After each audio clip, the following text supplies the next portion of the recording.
You're back! Episode 2. It's almost like we're committed to each other.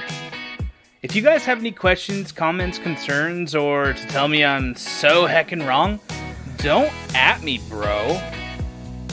At GoodGoodBoy7 on Twitter. Enjoy! Hey guys, welcome to another episode of Behind the Behind. I'm Sid, your host, and we are with Nico Cook today. Nico is a DM, he's a Twitch streamer, he's a very good friend of mine, and I wanted to bring him on the show and ask him stuff that maybe you guys would want to know as well. So go ahead and introduce yourself. Well, thank you so much for having me, Sid. I'm Nico Cook, as you mentioned. Brand new DM, still newer streamer, but I mean, I've been a nerd for life, repping it hard. And just, Yep. I don't know, man, just having a good time and glad to be on the show. So thank you for having me, man. Always a pleasure. Of course. I mean, the only way to do these shows is to get your friends to do them for you. So you don't have to pay anybody, and it works out. Wait. Is my check not going to clear up front? You'll get it. So when coronavirus disappears, the check will clear. Sounds about right. Cool. Sounds good. So what got you started wanting to be a DM? So I think my first actual desire came in my first campaign I played. I played a monk in a very late campaign. I joined very much towards the end, and they started me off. They didn't level me up with everybody else. I was down at level 1 as they were like level 10. What? Yeah, no, it was insanely difficult. And so we're doing that, and the DM realized that he made a poor decision, and I wasn't really identifying my character. I didn't know what I was doing. And my buddy had just made me do it, right? He was like, hey, just come play with us. I didn't have any desire. And so we're in this session. I was playing a dwarf monk, which was interesting character design by itself. That sounds great. We ended up finding this flame sword that was written in Dwarven, right?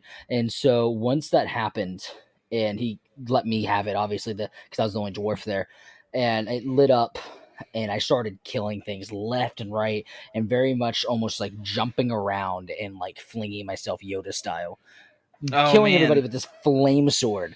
And it was like wushu. For real, it was amazing. And I remember he was describing, of course, this sort of world, and I was I felt very medieval, which I've always been, drawn to with like Renaissance fairs and things like that. So having an opportunity to play a character like that, and I finally connected with, was super awesome. And I've played characters past that I feel like I've connected to more, but no moment has ever been as cool and as awesome as that, besides maybe a couple. For me, that was the highlight of everything. I finally felt I understood the draw to D&D immediately. Mm-hmm. I get you. Like, my first myth in that I heard as a kid that I just prayed was real. I just wanted it to be real, was King Arthur. Right? Like the Knights of the Round Table, trying to create a better world by just being superheroes in the medieval times. Like, it was so cool, man. It was like, it's because I loved Power Rangers as a kid, and I felt like they were just like Knight Power Rangers. You know what I mean? No, 100%. Love King Arthur. Love it. Why is that not a Power Ranger genre? Like the Power Ranger Knights? They did, right? Didn't they have like a Knight series where they had like swords and everything like that? They have samurai. Well, I know they did maybe... I really thought they had a Knight series. I was really bad with Power Rangers. I didn't have a chance to watch them as a kid, but I had like the action figures. And so I have to look this up. I thought they did. I thought they had like a dragon type morph suit. They did like morph time, and came to a dragon. I thought they had a knight themed. I could be wrong. They have Mystic Knights of Tir na Ga. Tir na Ga. Is that what I'm thinking of? The Mystic Knights of Tir na Ga. Dude, this is the one. This is the one that I was like so into. Oh my gosh, yes. Mystic Oh, Knights I see this. Oh my gosh, that brings back so many memories. I didn't even know I had those. I'm gonna actually stream it through Discord so even chat can see this. We're gonna watch like a like the opening to it. Oh, dude, let me hop over. Let's check it out. Okay, this is going to be absolutely beautiful. Let's see, screen. Go live. Beautiful. All right, you can see it. Mm-hmm.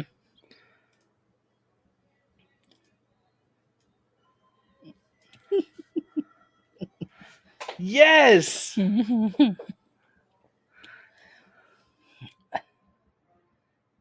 Oh my gosh.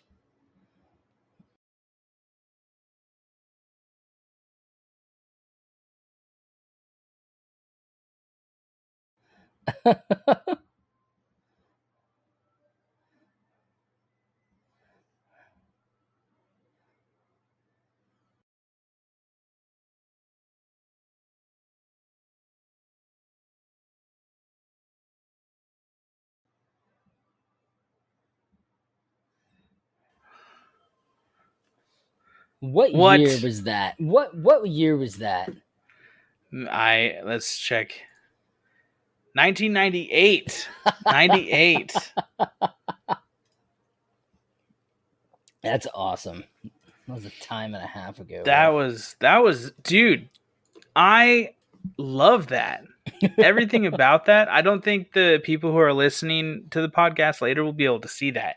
So please, for the love of God, go look up Mystic Knights of Tir Na Ga. It's literally Tirnaga, I think. Nagog.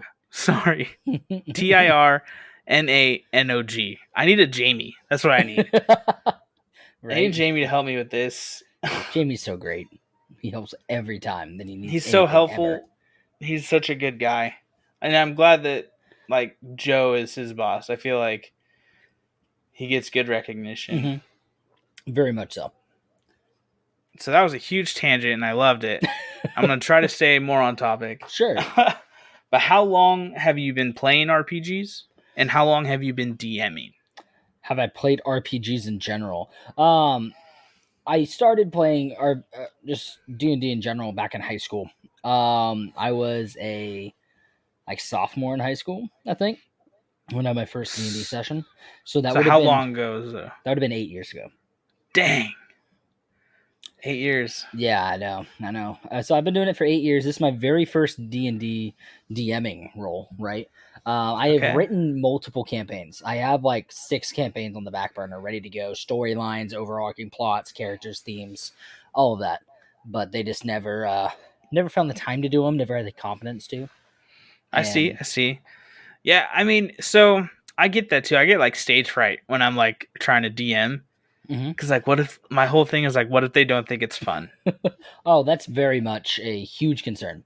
Always. That's my overarching themes. I want it to be enjoyable. I want it to be fun, but also I know I have a good story. I know in general, I know decent stories that I would like to play in. So I want to include that realm, but make it be just as much y'all's. You know, when it comes to the players, I want them to have just as much input, which is a very, I feel like, hard concept to balance out sometimes. Yeah. I want to create a lasting memory. Right. When I DM. You know, like I want people to be like, dude, remember that one time we were playing that whatever game and the DM was like describing this thing, we did this cool thing and I can't stop playing D&D now. You know, something like that. That's like the goal always, but it's so hard to get that naturally. You just have to have fun. You have to do it to have fun. Otherwise, I think it gets to be like a job. And like I've watched groups fall apart because of that, you know? Very much so. No, I've definitely been in groups that we don't finish campaigns or people drop like left and right that fall to those categories where their expectations different than the DMs, right? Like there's been some campaigns that are so story heavy that there's no player interaction to a point that it causes them to feel unneeded. And then vice versa. They go, hey, we want to do this. We don't want to fight people every 2 seconds. Nobody wants to go through a dungeon and fight people constantly with no reward. Right. No, that makes sense. Okay, so you said you played when you were a sophomore in high school. So you actually started younger than I did. I waited until I was 18, I think. I was out of high school. But when you were a kid, before you even played Dungeons and Dragons, when people mentioned it, what was like the first thing that popped into your head? You know, you already mentioned this, but definitely the Knights of the Round Table. I mean, like, just in general, I also had a big fascination with King Arthur. One of my favorite kids movies ever was like The Quest for Camelot. And I really, really enjoyed medieval type things. So I imagine that, probably some Lord of the Rings aspects, which I've still never seen, but I just very much expect those type of feels, and I think they're awesome. I mean, I used to go to the Renaissance Fair all the time as a kid and just experience that sort of like lifestyle and imagine the wittiness and the craziness of mostly Yeah. combat. I never imagined D&D could be as perverted as it is. I never imagined it to be as just sometimes just very much face palming, as it can be at times, because it's just ridiculous. But that's also some of the most memorable moments, are those Mm-hmm. moments like that where you're like, did we really just try and solicit, this individual to get us information to break into this place to find whatever key that we need to get into this cage? Right? I mean, Like, as the DM, you're like, I never thought that they would try to do this, but they're doing it yeah, this way, and so now I gotta scramble. very, very much so. Oh yeah, I mean, yeah, it's so fun, and because you're gonna be put on your toes. What's cool is like you can literally think of as many scenarios as you can that they can get themselves into, and they'll always surprise you and go to the one that you were like, "There's no way, there's no way. How did I 100%. not think of this?" you know? It's just like that last session we did with our platypus bear. That was not at all. I didn't consider that. For me, I was like, Yeah, cool, they're gonna do this, they're gonna do this, possibly this, and maybe even that. Never in a million years would I have thought animal taming, and the outcome that came through. Obviously, you got to watch the episode for that. But I mean, like, I never would have expected that. yeah. It was that was pure D&D at that moment in time. You Yes. know what I mean? It And I was just know pure D&D. I'm in a part of multiple like DM groups and like just avatar groups in general. So I was explaining what's going on and getting more feedback from people. And they're like, "Oh, you probably shouldn't have done that," but I definitely feel that was the right call. I definitely feel like that's the ridiculous type of thing that would happen in Avatar. I feel like in Yeah. those worlds and those characters and what would happen. Yes, that's a realistic answer for that time and that show If and that there's everything. one thing I learned from that show is that the main characters are freaking nuts. Very, very They much get so. into some situations, you know what I mean? Yeah, very, very. And it was so Nickelodeon with what happened. It was absolutely perfect. It sounded scripted, but it really wasn't. It's just awesome. I can So promise you it wasn't. so speaking of that you being in DM groups and stuff, and you kind of just did your first session not too long ago. If you could go back to your first session, what would you do differently and why? There's a lot of changes I would make. First off, I felt like my anxiety came through a lot in that, because just like you said, my goal no matter what is, do you guys have a good time, and for the players to really enjoy it, make it memorable. Because to me, that's my favorite parts of the game. Is very much so as I know I have a cool story and I want to make sure it's on track, at least some way, shape, or form. May not be exactly what I wrote, but that overall theme will still happen no matter what. And so I want to make sure I'm lining things up for a good start, because I don't know if I'll ever get that chance again. So I feel like my anxieties came through a lot initially. I feel as though I didn't describe things as well as I would like to, because in my head I visualize everything. I'm a very visual individual. So I visualize everything, but doesn't mean I describe everything I visualize. And I think that should change a little bit more, be a little bit more visual and describe things a little bit more intricate. And Okay. I think that'll go really well, as we've talked about too. I know on numerous occasions, like the NPCs itself, make them feel more alive and not Mm-hmm. very robotic. Because again, I was Right. focusing on so many other aspects. Again, I know in my head that's how I view them, but that's not how you guys view them, because I'm not presenting that information. So it's No, just really I totally combating get that you. for sure. And I think I'm becoming more and more warmed up to how that goes. And I think hopefully within a couple sessions it'll flow like butter and this Yeah. molasses, right? And just be super sweet and smooth and just have a good time. So I think it definitely will get there, especially as you guys see characters come back and as Duck Yeah. Boy's interacting with everybody. I think it'll be great. Dude, think of it like this. Like you're just playing a game with your friends. Like you're playing Rocket League with us, and you just happen to be calling some plays. You know what I mean? Yeah, very, very That's much it. so. You're just like you're kind of a team captain, but we're also individuals in it as well. Yeah, And we're just there to have a good time, and I get you, because I guarantee if we were to do a session tomorrow, I would be a nervous wreck if I had to like DM it. yeah. But yeah, I mean that's what I try to equate it to. But Well, I yeah, it can happens with say experience. It happens with experience all the time. exactly. I can say though, after that very first session, Zed, right? We had that second session, session one. That felt better describing a lot of things, and some things weren't as clear, but that's again over time and getting things. But my anxiety was significantly lower. The amount of preparation was a little bit higher, but Yeah, the anxiety was significantly less. dude, the best part is like we didn't have one single encounter. Yeah, I know. I was very And I surprised. still felt like we had fun. Like, you know what I mean? It was really good. It was very good character building, Mm-hmm. and I really like that. No, definitely. So now that you have pretty much done a few sessions, Mm-hmm. what are some rules you have now that you absolutely must have because of some game breaking thing a player has done?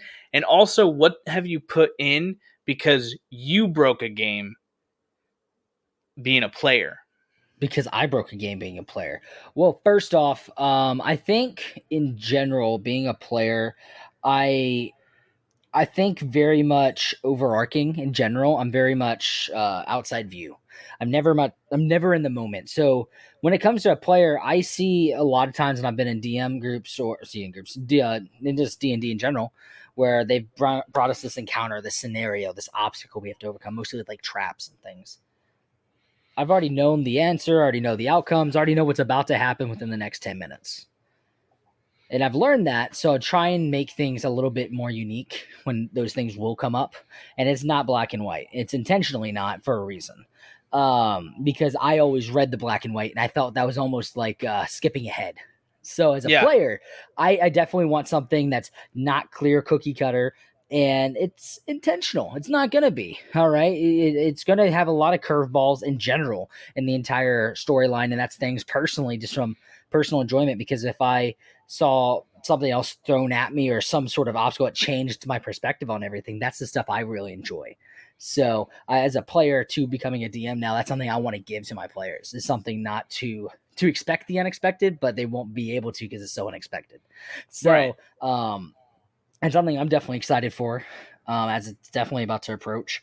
In general, when it comes to rules that have been broken so far, I feel like I have. There's not been too many rules necessarily broken, but the one thing I've faced so far is I made way too weak of enemies. Right. I've had to change stats up on the fly significantly.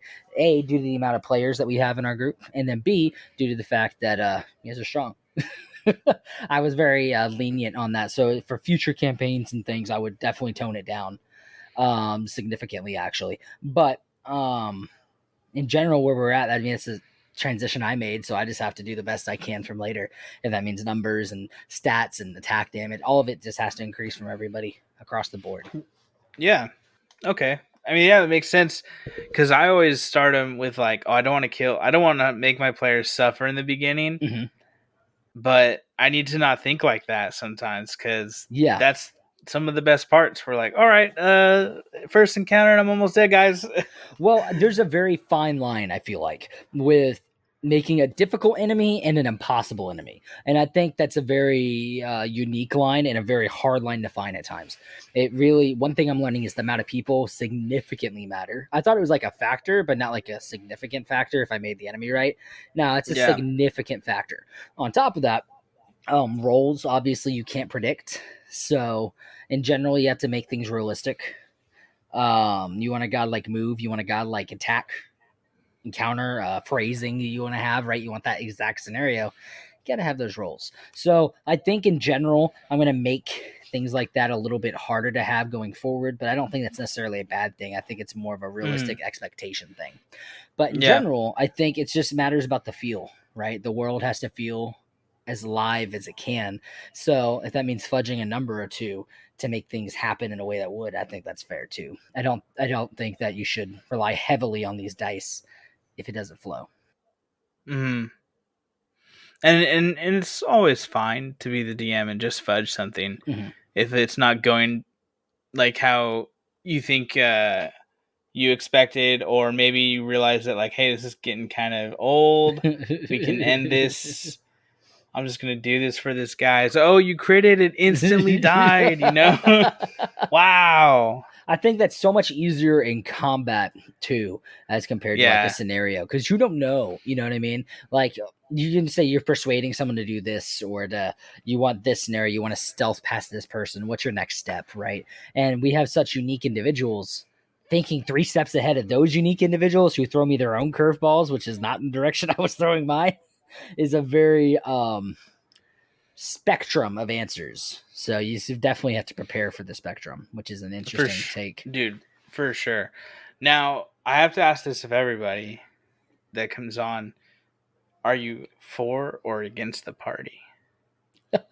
I am for the party, and I think that's important because in the moments I'm against the party, I'll be heavy against the party. And so I think that's a very I would say two-sided coin, but it's, I would say balanced. Well, it's not going to be. Realistically, in my perspective, I think it's 75% party, but 25% heavy anti-party, and I'm 100% okay with it, and I'll ride that very hard when it happens. Yeah, but when it's not, I'll definitely go full party, because again, it has to be enjoyable, and if I feel like if it's not for the party that much, then it potentially won't be. It's a little bit more controlled as a group. Right. No, that makes sense. Josh threw me a curveball. He goes, I'm for the story. Oh, he said for the story, huh? And I was like, okay. And I was like, we're just writing a story together, And I was like, man, he's hitting the nail on the head. That's the goal. Yeah. Is you want to tell a story that lots of people might want to play. Oh, and that brings me to my next question. And I don't know if you know much about this, but like if you ever wrote a full campaign and you had people play through it, would you try to publish it? I think so. I think with some tweaks and things throughout, I think that'd be a great thing too. I mean, that's kind of my goal here is I want something enjoyable to tweak and find kind of a fine line to, but every person I brought this campaign to that we're playing has been ecstatic. Every single one. I've had one person actually in general be totally against it. Everybody else has been so for it. They've been excited. I've had random people ask me to join. It's such a cool, interesting concept. It's such an interesting world that it's something I wanted to play. And I think that's very important in a story and in a world and in a game. So yes, my answer would be 100% yes. I want this to be published. I want people to enjoy it because I would want to play it. So why limit it? I would rather see other people's creativity and knowledge applied to it and maybe even tweak it to make it something they can enjoy. 100%. No, that's awesome. And I think we're kind of publishing it, trying to do a podcast about it. So definitely, it's definitely going to happen. Whether it's a great campaign or not, we'll find out. But I think it's a great start. Yeah. And I do apologize to those out there that we're kind of not really set up correctly. So the first few episodes are going to be weird because we just lost the first episode completely. But we'll get some stuff out for you guys pretty soon. Definitely. And we'll try to be a little bit better about it. I'm really excited. I'm trying to get like multiple sessions ready to go. So whenever they're ready, they're ready. It's just so hard to plan multiple weeks ahead with our individuals on the spectrum. Very much so when it comes to the decision making. So are you calling me autistic? No. I want to be very clear. I am not that there's an issue with it, but the fact that I just, it's so hard for me to predict because I'm thinking on my story, right? So for me, all my answers are like, well, this is a pretty linear answer. Well, let's find the curveball answers. Oh, well, let's find the backwards answer and see how that works. And that's probably the answer we're going to go with in the end when it actually plays out. And it's just, just where we're at. And I think that's a wonderful thing.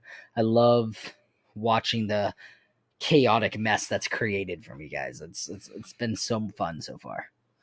So that sounds like that might be like your favorite part about DMing. But when you're playing a character, what is your favorite part? My favorite part is that's so hard.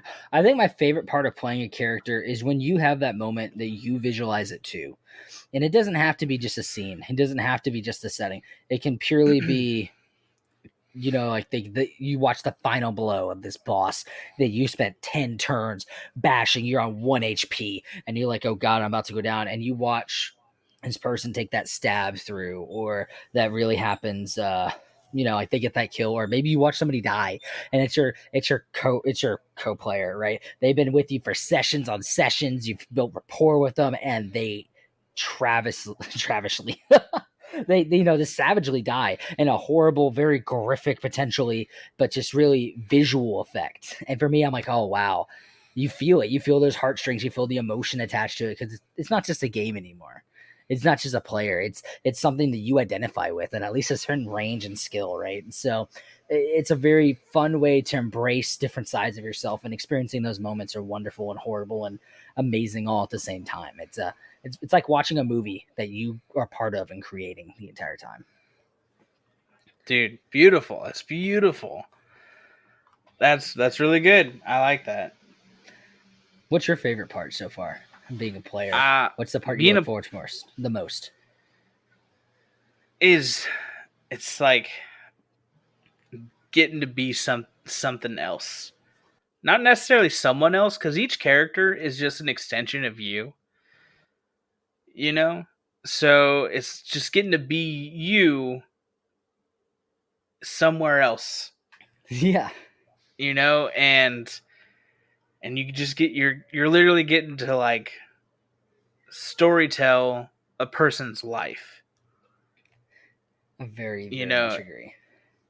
Well, I feel like a whole campaign is a series of books, and while the DM is writing each book, each player is writing like the chapters in between, and it's like it's super cool.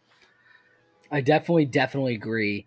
I definitely feel as though you're part of the story. You're part of the saga that takes place, and the events are determined a lot by the DM, but also by you. You're such a heavy hand in this story, and it's expressing yourself in maybe a form you're not used to, or maybe it's the exact form that you are. But no matter what, it's still a portion of you and a part of you that you're expressing through this amazing tale that somebody else decided to write for your enjoyment. Not for theirs, for your enjoyment. End of day, you're experiencing something because they thought you would enjoy it. Not just them, it's always for the players themselves too. Yeah. Dude, I remember when my character died in one of the campaigns, I got charged by a rhino. Mm-hmm. And it did so much damage that it killed my character.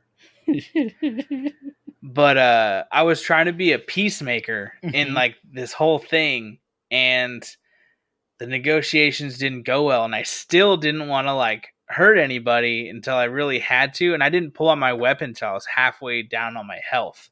Oh wow. So that was like, so I was really hurt, and like our party was kind of separated, so the healer couldn't get to me in time because the rhino came, and I died, and it was so sad. But it was so cool. Like, it was so like, because like even the DM was like, "You're before your god. Do you want to ask him for a second chance?" Mm-hmm. And I was like, I don't think my character would. Interesting. Okay. Because my character was a he was a pastor. Yeah. But he was also an inquisitor as well. Like he nice. Oh wow. But he was an older gentleman while everyone else was younger. He was in his 40s. Oh, okay. Definitely towards the end of his time. So this was like his promotion in his like kingdom of going with this like adventuring group, because he's been a pastor in a small town for a long time. And so this is like his last hurrah pretty much, because he's old. And then he freaking dies. And it was just like, whoa, okay. And that's why I didn't think he would come back, because he lived a great life. He died doing exactly what he was supposed to be doing. And it was like, you can't go back from that. Once you finally like get to stop carrying all that weight as a human, it Yeah. sounds beautiful. And so that's the only decision I can come up with. And all the players are like, what? What are you doing? Try. And I was like, I honestly don't think he would, guys. I'm sorry. That's such a hard scenario. I know.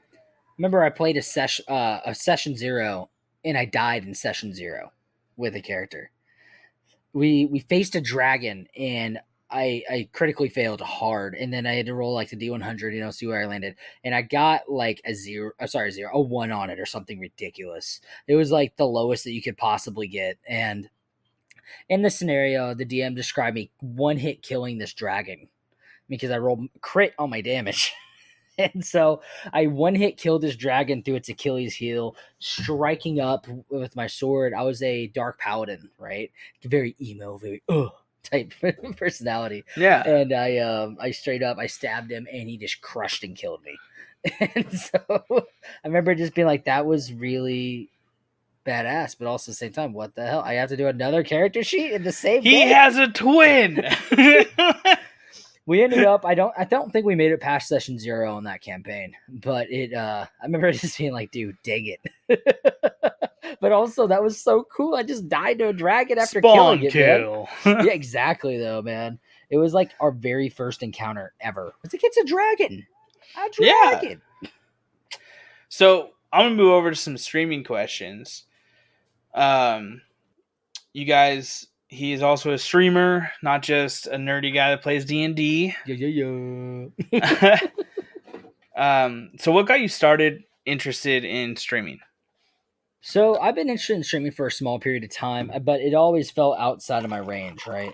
It wasn't until, honestly, talking with you more, and you tell me you're interested into it, I was like, oh, that's a possible thing that people can just jump into. I'd never seen something that was attainable. Yeah. And so when you started doing it, and I was very much intrigued, like, oh, show me something, please. And so I became very excited because I love gaming, and I love having the opportunity to, kind of share that and watch people that are decent at games. And I don't feel like I'm decent at every game at all, but that's also kind of the fun part, is I'm the average individual. I'm the person who's normal playing these games that maybe you don't have the opportunity to, or you're interested in, or just in general, your feedback and your answers is probably where I'm going to give it. And so your reactions are where mine are. And sometimes they're over the top and sometimes a little bit out there, but that's kind of the fun part, is just expressing yourself and being a little bit more of a extroverted version of yourself. So that's something I really enjoy personally. Yeah. And I think it takes these introverted people that want to be extrovert, mm-hmm. and it gives them a platform to do so. Definitely. And from the comfort of your own home, so that social anxiety of having to go meet people at a bar and stuff, like, this is perfect. Yeah. It's so much It's fun. literally, you create a community, you create a network of friends. That's exactly what it is. It's so great, and I didn't know how awesome that networking would be. It's definitely one of my favorite parts. It's something I want to pursue more career-wise in general, is networking. But doing it through an avenue that I love, an avenue that I personally enjoy and I'm a part of, which is gaming, and being around like-minded people and expressing more of that, or even like a differing view, is wonderful. It's so great to be a part of that. Right. Okay. So when you first started streaming, which mm-hmm. wasn't too long ago, what were your expectations compared to where you're at now? My expectations initially were probably higher than they should have been. For myself, I was very ambitious. I'm like, oh man, we're gonna hit the top, soon, because we're just interesting people. Well, that's not necessarily true when it comes to how that works on Twitch. I do definitely think we're interesting. I do definitely think we're interesting. I do definitely think that we enjoy each other, and that when we game, in general, it's nice. It's a good feel. It's a good time. It's never supposed to be just stressful and unenjoyable, because again, that's not what I like watching. So why would I watch that with somebody else? So right. When it comes to that, it's definitely something I think I had higher expectations on how quickly things would go. But then at Mm-hmm. the same time, once I learned that very quickly that it was not where it's going to be, I feel like I found more of myself in my voice, and now it's starting to grow because of that. Because I feel like it's more natural for me, and it's just been fun. It's been a lot of fun enjoying and meeting new people and being part of these different groups and just having a chance to experience other streamers and everybody else who's like, hey, we're all going for the same goal, and it's nice because everybody uplifts each other for the most part. It's very, very nice. Yeah, dude. My expectations were very low. I feel like I've far exceeded them already, and I'm just like happy. I'm just enjoying the ride. I'm Mhm. just like, oh, cool. I'm on a raft and I have no control through my paddle. Uh, but it feels good. It feels fun. I thought I was just gonna get to play video games that people would want to watch, and then I can maybe hang out because I always loved playing video games. But like one thing I learned, like started feeling when I used to play video games, like before I met you guys, Yeah. is like it's kind of boring when you're Hmm. not doing it with people you care about. Yeah. Or at least people that you have stuff in common with, people that can grow to be friends. And it's kind of like boring after a while, Yeah. because like, oh, look, I'm the best. So who you telling, Very, very much so. And so it's a great way to meet people who have like the same tastes you do Hmm. in something that you are passionate about. Because video games, man, it raised all of us. You know what I Yeah. mean? We were raised off our video games. We learned stories through our video games. That's that's where we're at. Yeah. And now we Exactly. get to share that with other people, and that's really fun. Definitely. I definitely feel that passion, right? Exactly. It's some things that race. It's something that's always been a part of us from playing my initial Doom. I was playing back on the PC or the original, the Amazing Spider-Man coming through, right? Awesome games and just experiencing that, and Max Payne, I remember playing for hours and hours and hours and hours and hours and just now I get to play with people that are excited about these new games and these new stories, or see things that like I never got a chance to experience in games that are coming to Exactly. fruition. And now I'm coming to it with other players who maybe don't have that opportunity to view it, but now they do, right? They have an opportunity to experience it through somebody and just enjoy those moments. And you just with a community of people and friends, our friend group especially, who's so supportive. Uh, it's just a wonderful, wonderful thing. I definitely Yeah. really enjoy gaming. It's more than just I'm gaming. No, no, no. It's interacting with friends. That's my social outlet a lot of the times is with you guys is through gaming and through us hanging out and just enjoying each other. And when I stream, it's now doing it through a separate audience, but it doesn't mean that it's not enjoyable. It doesn't mean it's not something I still look forward to. And like Yeah. everything else, you'll need a break from it every now and then, but that doesn't mean it's a bad thing. It's so nice. It's a nice weight lifted feeling. Oh yes, I'm streaming today. I'm doing this today. I'm hanging out with these people today. We're gaming. We're having a good time. Yeah. It's Dude, it's changed the world. It's become a really big source of kindness in a Very. world that is not full of kindness at all. And I think it's just absolutely great. I mean, I'm sure there's times that aren't it's not so great, Mhm. but you get over that stuff and you move on. And there's just so many different communities that there's a place for everybody. Definitely. Everybody. Dude, it's huge. I think it's bigger than a lot of people give it credit for. If you could start completely all over again, like if you woke up tomorrow and you were back to the day you're gonna do your first stream or the week before it, what would you do differently? That's a great question. I don't even remember what my first stream was. With the knowledge you have now. Yeah. I think game selection is important. I think you have to enjoy the game you're playing, but also it has to be something that people enjoy watching too. At the end of the day, so I think game selection is really important. I like kind of what I'm doing now, which is informing people that I'm streaming. Because in the past, I was like, if people find me, it's so hard to find people. Just let me let people know I'm here. So I definitely think that's something I think it's important doing now is announcing that, and it's like having like the Twitter page, for instance, and following other people on Twitter that I'm interested in, that I watch, and that I'm also trying to support all these other young streamers, and they're trying to get their name out there and grow their channels just like I am. So supporting each other is something I definitely think I should have done earlier. And I think if I could start over, I would. I think it's something like, hey, I'm reaching out to these people, I'm watching them, I'm following them, and now I'm growing my own channel. Hey, I'm deciding to do it too. I love what you guys do. I love your content. Let me do it my way. Again, it's just like taking a story or taking a piece of literature that somebody else has and just making it your own. So I definitely think it's wonderful. That's definitely something I would do more of, is that, and just also, I think, just include my friends. Just have something, Yeah. because again, I like you. I very much am social when I game, and I have to. If I'm gaming by myself for hours, it's fun, but I can't do it consistent. I can't. I need that personal interaction. I need that voice. I need something Right. there. And with channels, you can do that, but it's not the same as when you game with somebody. It's just not. Right. No, it's yeah. That's a really good idea. If you were to go back, definitely just start playing with friends mostly. Mine is I would probably just be more consistent. I wasn't very consistent when I first started. It's when I started being consistent that it actually started like happening. Like True. you start progressing forward, and I was like, "Oh, I'm actually seeing growth." Yeah. And as long as you like stick to what you do and you don't try to be something you're not, and you just be consistent, you'll always grow, I feel. Yeah, I definitely agree. I think with effort and time, I think things will show in general. And I think especially your channel is really growing to this point where it's exciting, and it's definitely on a potential to just trail off, right? Just keep going, just keep going. And so I'm really excited to see that growth. I'm excited to see it just continue to go. So it's definitely on a Right. great path. So say you have a friend, and this friend is thinking about it, but they're not quite sure. Mhm. What would you? What advice would you give them? I would definitely tell them to go for it in general.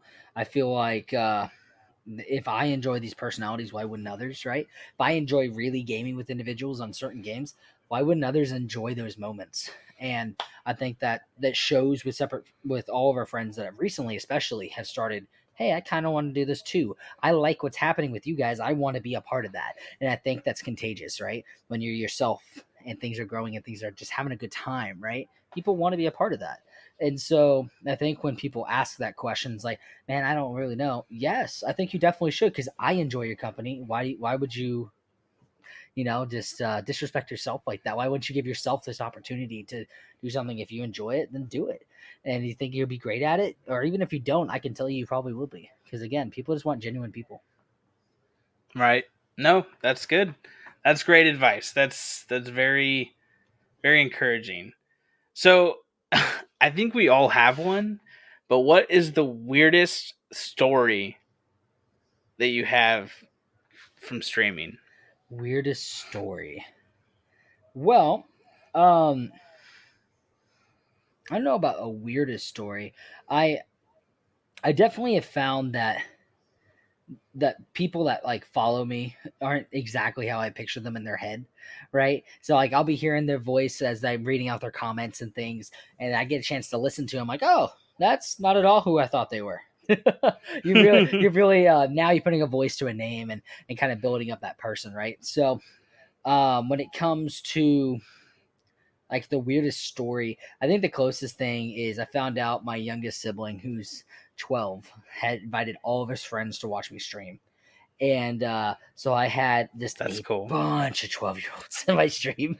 And I didn't realize it in the moment. I was cursing a lot. and, and I know I got a text from my mom. She's like, hey, he's watching you with all of his friends. I'm like, and I like really, really cut it back. Just realizing more of my audience. Oh, darn it. Exactly. And it was like one of those things. I think we were playing like ranked in a game, so I was really getting into it. Rocket League. And Yeah, yeah, and yeah, yeah, yeah, I'm yeah. always trying unranked because that's just fun. I feel like the enjoyment of it, but at the same time, That's the only game yeah. that's gotten me to curse on stream. I'm pretty sure. I'm pretty sure. it, Mine it'd be like that. is back when we were still living in McKinney, I was streaming, and my chat got filled up with like like 10 to 12 like Russian people, and they only spoke Russian, but they stayed for like an hour and a half. Nice. And I was like, cool. I don't know what you guys are saying, but I really appreciate it. They all followed. It was like, okay. That's awesome, man. I was like, what is happening? I was so like confused, and I felt good about it. It was absolutely fun. That's so awesome. I what a unique scenario to be in. Okay, so do you have a D20 near you? A D20? Actually, yeah, I do. D20. All right. When you get a chance, or here in a second, we're gonna both roll. I'm rolling on Google. It's failed me constantly, but I will share my screen so that you can know I am not cheating. All right. Okay, so we're going to do a D20, and this roll is going to be for the person that's going to get to Grand Champ first. Oh, dude, I'm down. Let's see it. Okay, it's just be a straight 20. So you go. I'll let you go first since you're the guest. Oh, wow, that's actually a good roll. I'll kind of show you it's a mess down here, but that's an 18. Oh, here we go. 8. It looks like you will get Grand Champ first. That is awesome.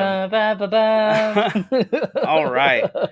Well, okay, Nico, anybody that you want to shout out on the podcast? Oh, man, there's so many people. I want to thank my mom, obviously, for everything great. For always being there supporting me. My family, my friends. Good boy, he's amazing. Obviously, everybody give him a follow if you can't. Obama, he's great. We'll miss you terribly. Besides that, Jesus, there you go. I think I got everybody. I think I named everybody. That was close, man. Any streamers besides me that you feel like giving shout outs to? Oh, every person that follows me, first off, is amazing. In particular, people, Happy Turtle's amazing, right? Definitely a great guy. We got Buddha Meds, who's been wonderful. Hadoken has been fantastic. Great streamers in general. Very unique content. I feel like I'm on the spot right now.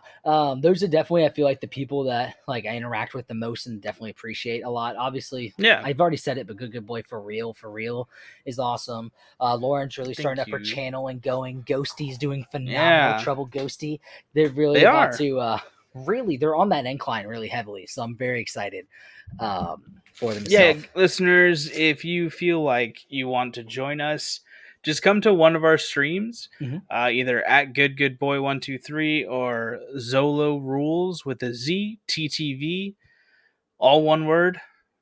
And you can get a hold of us, get you in the Discord. We'll get to know you. We'll play some games. It'll be a good time. Most definitely. And Nico, where can people reach you? So you guys can reach me as well. I have a professional email if you need to reach out for me with any sort of business needs at ZoloRulezTTV@gmail.com, as well as I have my own Discord at ZoloRules, right? It's called my server. It's linked at my TTV. So please come out, join it. You can follow me on Twitter at ZoloRules, or you can find me on, of course, just Discord in general. Feel free in game any point and reach out. Good Boy and I are always gaming together. So thank you so much for having me, man. This is awesome. Dude, thank you for coming out. I really appreciate it. It was a good time. And we're going to have to do another one after we play some more and you get to DM some more. Definitely. It'll be like a then and there. I think, callbacks are always appreciated. Rotating characters, Most definitely. You gotta feel that theme. So I'm definitely all about it. Feel free and have me back. All right, folks. Well, you can reach me at GoodGoodBoy7 on Twitter. Any shout outs about the podcast or anything. Pretty soon, this podcast will be out on Spotify, Amazon, iTunes, all that good stuff. And you can find it at Behind the Behind. And that'll be it. Thanks for listening.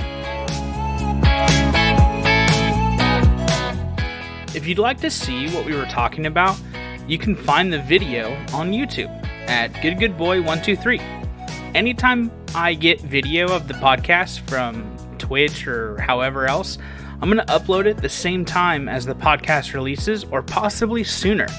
So go ahead and subscribe on YouTube, and thanks again.